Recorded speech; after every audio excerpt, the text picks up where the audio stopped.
കിഴക്കേക്കര ശ്രീധർമ്മശാസ്ത്ര നവഗ്രഹ ക്ഷേത്രത്തിലെ മകരവിളക്ക് മഹോത്സവത്തിന്റെ ഭാഗമായി ഇന്ന് വൈകുന്നേരം സ്പെഷ്യൽ പഞ്ചാരിമേളവും മയിലാട്ടവും വിവിധ കലാപരിപാടികളും നടക്കും.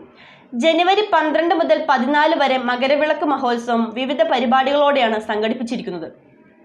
കിഴക്കേക്കര ശ്രീധർമ്മശാസ്ത്ര നവഗ്രഹ ക്ഷേത്രത്തിലെ മകരവിളക്ക് മഹോത്സവം ഇന്ന് സമാപിക്കും. ജനുവരി 12 മുതൽ 14 വരെ വിവിധ പരിപാടികളോടെയാണ് മകരവിളക്ക് മഹോത്സവം നടന്നുവന്നത്. വൈകുന്നേരം 5 മണി മുതൽ ക്ഷേത്രകലാപീഠം വാദ്യശ്രീ സന്തോഷ് മാരാരുടെ നേതൃത്വത്തിൽ 35ലധികം കലാകാരന്മാർ അണിനിരക്കുന്ന സ്പെഷ്യൽ പഞ്ചാരിമേളം നടക്കും.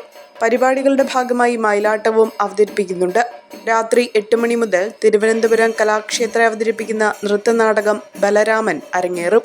ക്ഷേത്രത്തിലെ പ്രധാന ചടങ്ങുകൾക്ക് പുറമെ വിവിധ കലാപരിപാടികളും 2 ദിവസങ്ങളിലായി നടന്നിരുന്നു. ഗജരാജൻ മഹാലക്ഷ്മി കുട്ടിക്കൃഷ്ണനാണ് ശാസ്താവിന് തിടമ്പേറ്റാൻ എത്തിയത്.